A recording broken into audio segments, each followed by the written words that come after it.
Good evening, ladies and gentlemen. My name is Shahab Karni from the virtual studios of Television I-95. I'm here tonight with all of you. Now, we are going to talk tonight about a very critical, sensitive issue coming out of South Asia and especially India. So, India, 1.3 billion people, one. The second thing is almost 58% people are engaged into agroeconomics, agriculture sector, farming sector. But recently, we have been hearing worldwide and international media is polarizing that there's a farmer issue there, which is being highlighted in international media for some valid reason.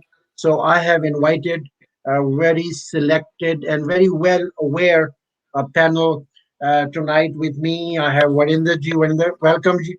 How are you today? I'm good, Shabji. Thank you so much. I Well, truly appreciate you for having me here on this very serious issue going on in India right now. thank you. I have Mansimran Singh Chalhon. How are you, sir, today?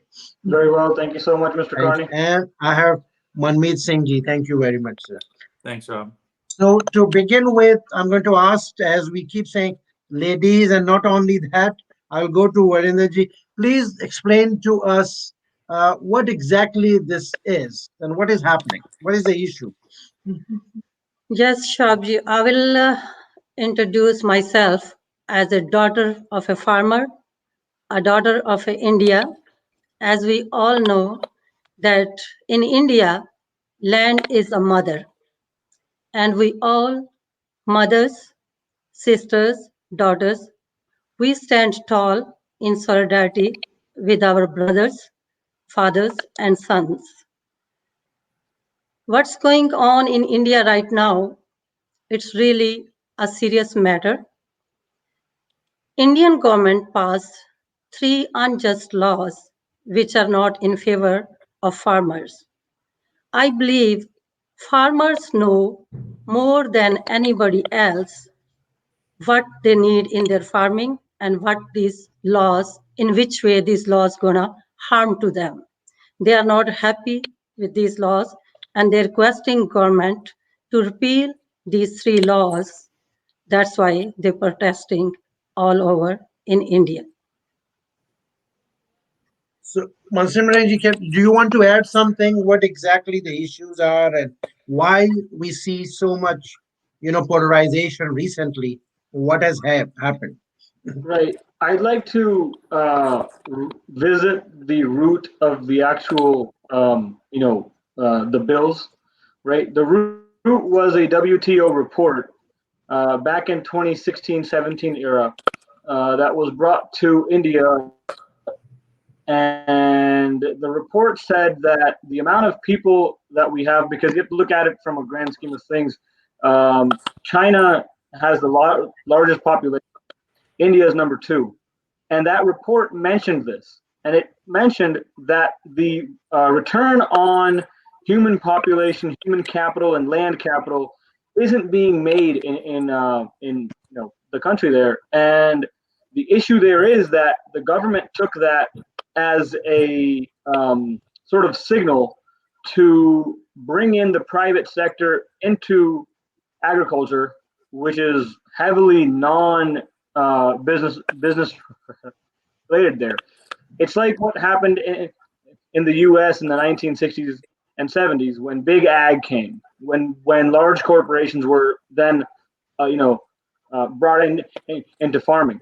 So since 2016 and 17, the farmer union leaders know about this and they've been fighting it internally. Larger corporations came along and said, okay, we'll do this, but we want very large parcels of leased land, right? Thousands of hectares. We don't want to deal with small farms. And what the government is now doing with these three laws is, number one, it's uh, eliminating the current selling platform, which is called a mandi, right? That current selling platform is a government backed person and a system. So the farmers are guaranteed a certain price for these crops, right? It's not a free fall. It's not like a free fall, right? It's not a free market the same way that we see here. And in some places, a free market doesn't work the right way, and this is one of them. So what we're seeing there is ultra privatization by a right-wing government that is unhinged on not listening to the masses and the farmers themselves. They're telling the farmers these bills are good for you, and the farmers are saying, we know what's good for us. Please let that to us, right? And that's basically what we're discussing. And that's why 250 million people are on the streets in front of Delhi. Okay, I hear you. Now, Manmeet, question to you, because Punjab in India is called like a food basket, and supplying the needs, the food needs to entire India. The From the other side, we hear 2 points, and let me ask you, it's a little inconvenient. Well, one question is that this is some kind of a separatist movement, and the second question, people, some of them, they say, well, this is the beginning of creating a greater Punjab, like between East Punjab and Punjab side from Pakistan. What do you have to say? How you respond to that, sir? Um, yeah, the question actually is not as unreasonable. These discussions are happening right now. Just my background, I've worked on two films. One is a film about 1984 and the suffering that the Sikhs went through. The second film that we made about 10, 12 years ago is on farmer suicides in India. Both issues deeply, deeply affect Punjab. In terms of separatist ideas, the the majority faith is based on a separatist society. Their theology, their ideas are based on separating Hindus and Muslims, and within the factions and castes and geographies and men and women. So theirs is a separatist type of idea. Ours in Punjab, and if you can see by up until last year and the year before that, all the effort that went into bringing the Kartarpur corridor together. Every Punjabi, all the Sikhs, are people who believe in Sarbat da Pala, an idea where and when you look at all of these langars, when the farmers are being beaten up by the cops, the farmers are being tortured by these cops, they're still offering that if you are a person in uniform, you've got your commands, but let us break bread together. And we feel that you might have the stick, but the love and this humanity is a powerful force. So when you start looking at that and elevate that idea from that Tikri border or Singhu border, and now you take it to Punjab and you talk about it at a geopolitical level, Sikhs and the Punjabi farmers, who are filling the, like you said, the breadbasket of India, they're filling and feeding millions of impoverished poor, and they've been doing it for all of these years. We are the ones who are actually uniting and asking for harmony among the people. Yep. What is being done, very, very, when you look at it from the current ruling BJP and the RSS, they're trying to impose an idea of whether they call it Khalistan, whether they call it, trying to divide and conquer. But when it comes to the farmer movement, most of the farmers, I would say 99% of the farmers understand this conspiracy of the government, and they're smarter not to fall prey for it. So I ask the international community, at this point, geopolitical issues will always be a hot discussion point, but right now we should only be focused on what is the ask of the farmers, and India's farmers have unanimously rejected these laws, and that's what their ask is, and that's what the international community should focus on.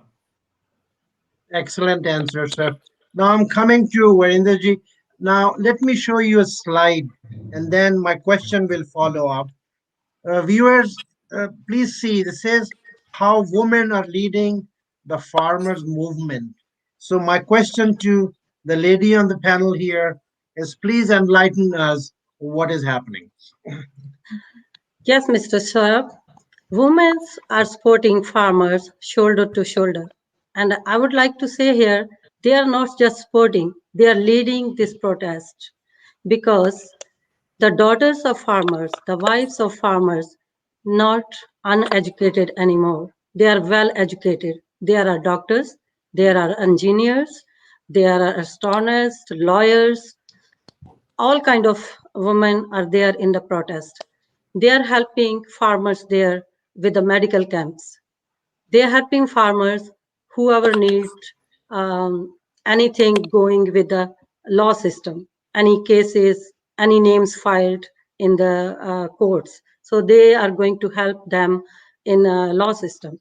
Then there are people who are teaching the kids, who the kids are there in the protest, they're teaching them. They're leading the youth there. They're cooking the food there. Not even that, the women, there are women farmers there.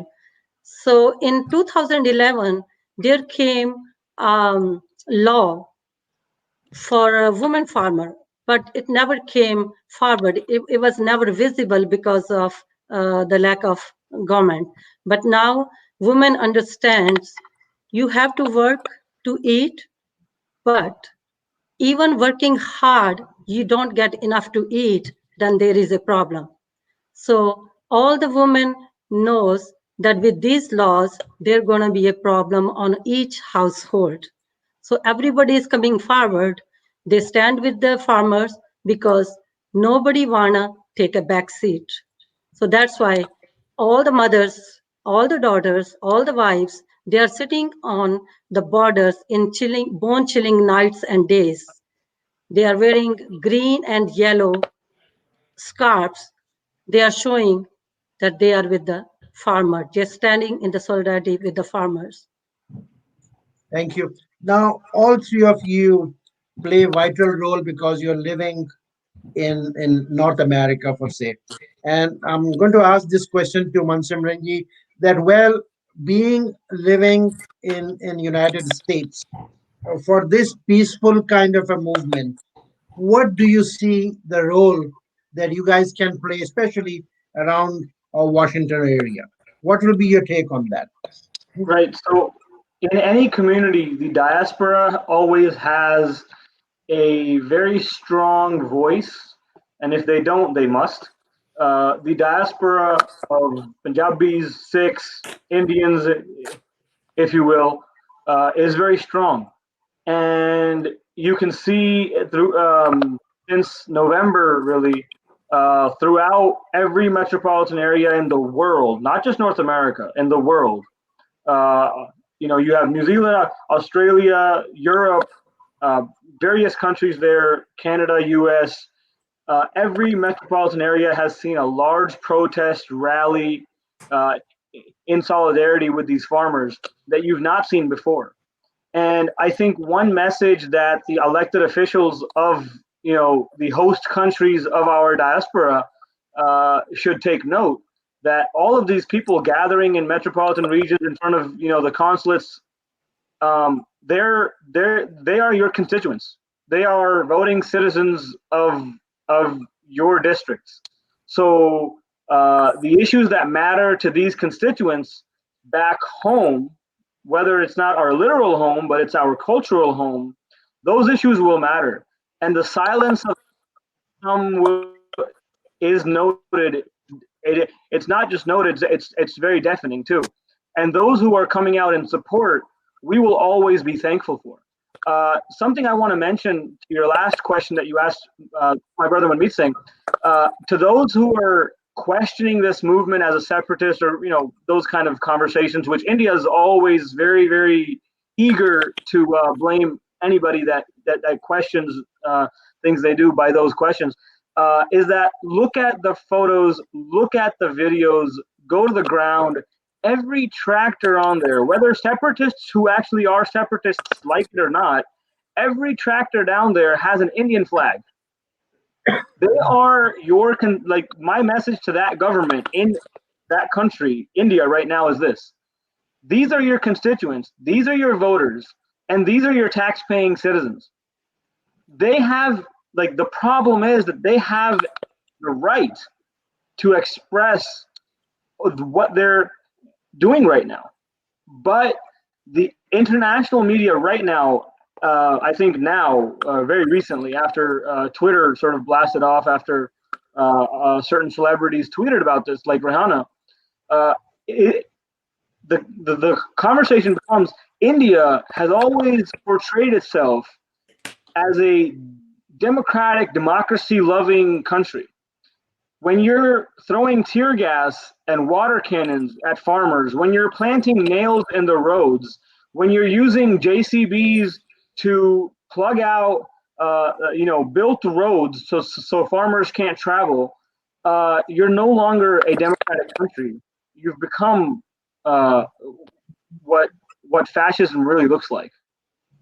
And going back to your question, the diaspora is what has historically always been the voice for the voiceless. So we're just here as microphones for the farmers, 80-year-old, 90-year-old farmer in Delhi right now at Tikri Singhu border, and their children and their grandchildren. We're just a microphone for them. This is not about us. Good answer. I like it. Same question in a different angle, Manmeet. While sitting in Washington, I mean, we're talking about largest democracy in the world in case of India, America, and especially with the new administration in place in White House and the US Senate and House, of course, was Democratic Party here. What dynamic do you see? What message from US administration needs to go to Modi's government? What will be your expectation, sir? Well, first of all, let me make this clear. If there are U.S. officials listening to this, uh, or anyone who's what we call Modi Bhakt, the followers of the fascist regime right now, is anti-Modi is not anti-India. Keep that in mind in this context. Second, Punjab is not a colony of Gujarat. The way they're treating Punjab, we're not a colony of India. Correct. It is a contract that Punjab has made with the Indian Union that if we like the way you run things, because when the partition happened, we said the way we see going forward is that it would be great if South Asia, what I call garam masala nation, I like food, so I want to always use that analogy. Our foods, our culture, our languages, the songs, we listen to more of Nusrat Fateh Ali Khan on the other side of the border than we listen to anybody on this side. So the harmony and the peacefulness is there, and the Sikhs want that. In fact, I'll tell you one thing. As a side note, I met somebody who was a big fan of Narendra Modi and said, we want Akhand Bharat, Akhand Bharat, Akhand Bharat. And I said, you know what? We can be Akhand with a simple idea. Make it Akhand Pakistan and have the headquarters in Lahore. And then automatically we'll have an open border. How about that? That's all you want, right? And that didn't go so well because they're brainwashed in a certain way. They don't understand what they're doing. Now, the U.S. government here and U.S. officials should not fall prey to the narrative that has been hammered by the Indian government. You see, our special interests are, we send all this investment into China. Trump's policy was to unplug from China and start channeling towards India. But that, again, will be short-sighted because if there is a political unrest in India, as it is, India is breaking as we speak. The democracy is breaking under the fascist regime of two people. The people under BJP are upset just because two people are running the show. And if we think this is BJP or Hindutva, that is the front. Behind that is the oligarchs like the Ambanis and Adanis who are saying, okay, let us fool the masses and control. A couple of dozen people control the whole economy of India, the whole narrative, whether it's from the media, whether it's from the industry, whether it's from, and farming is just one sector. If you look at how during the COVID phase, we had never imagined that there'd be a Chevron and Exxon merger, but we are in those talks because the fossil fuel industry tanked. So now when you look at the Reliance portfolio or the Adani portfolio, that tanked, and they're saying that we need to diversify and bring the agri sector in there by throttling just the way today's agri sector is micro farms. And that is, in fact, a lot of economists say that is one of the best ways of farming organically or otherwise, because a small farmer with a small holding, the high productivity that comes out of it, it is the best formula to keep these people employed and on their land. But when corporate farming comes, the whole infrastructure of their livelihood will be destroyed. So to all the US officials, whoever is listening, to protect the US interest, look at what's happening right now. Narendra Modi sent a warning to YouTube, to Google, to Twitter, to all of these social media platforms. They're holding the platform hostage that we're going to unplug from you if you don't ban these accounts or you don't throttle Rihanna. Greta has an FIR against her. And this is the same thing that happened during Trump's regime. So India is making a mockery of itself. The best solution for India is to unplug the Modi-Shah duo and restore democracy. Democracy is, like I said earlier, where people of all faiths and all religions are there. There's no tier citizenship, and have a peaceful relationship with Pakistan, have a peaceful relationship. Has to be a holistic solution. And this holistic solution is not going to come from BJP, because right now they are absolutely brainwashed and democracy is being diluted every day as we speak. Very articulate. Thank you very much. Virendraji, you have got 1 minute. Any message, or what would you like to see the diaspora, as other friends said, what role can they play in this movement? Go ahead, please. Like we are talking about women, so Manmeet and Mansimran mentioned about Greta Thunberg, Meena Harris. So every woman is standing against this issue. It's not just a farmers issue; it's against human rights. So that's what women standing for that as well, for human rights, for democracy. So I ask everyone, I request everyone to stand with farmers, to stand for democracy. Don't sit quiet and don't watch it happen. Thank you. How about you, Mansimran? I'm going to be cliche and quote Dr. King here: "An injustice anywhere is a threat to justice everywhere." If our diaspora and its elected officials all around do not rise to the occasion of being our voice today, then we will see more and more corporate greed, as we are seeing here in the U.S. too. Bernie Sanders talks about this all the time, and it is not different whatsoever, the situation that we have there in Delhi right now. The world needs to realize that corporate greed is trying to take over the livelihood of families everywhere. And if we don't stand up to it one place, it will creep into your neighborhood. Thank you. Manmeet, final word, please. Every 32 minutes, a farmer commits suicide in India. This is a shocking fact. It's well known. And this is before these laws were put in place. After the laws, the situation is going to go much more grave. There are chances of a civil war between societies, between people, between social strata in India. To prevent that, US, which has been a bastion of human rights, has to. And now we are again in a civil era in US government. So I hope that the Biden administration is not bullied by either China or India. And you can see that bullying that's happening to Kamala Harris's niece. Meena Harris is being bullied by trolls in India. And she is in shock that this is happening. And the rest of the world is watching how this whole unashamed sort of act is being played out, because they're exposing themselves.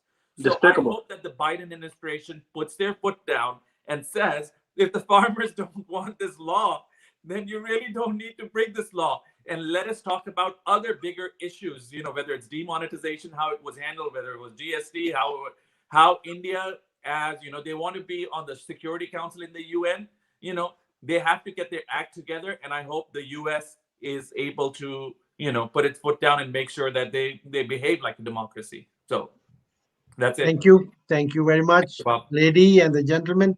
Viewers, interesting conversation. This was enlightening. I'm sure now we are learning about the actual issue, where the problem and some solutions going forward. But I can only say that this conversation, the dialogue and the communication goes on, and I-95 is going to be participating actively in this movement so that people can learn. So with these words, Shahab Karni would like to join you next week with new panel on this subject. For the time being, thank you very much. I'm so grateful. Thank you. thank you, Shahab. Thank you for having us. Thank you, Mr. Carney.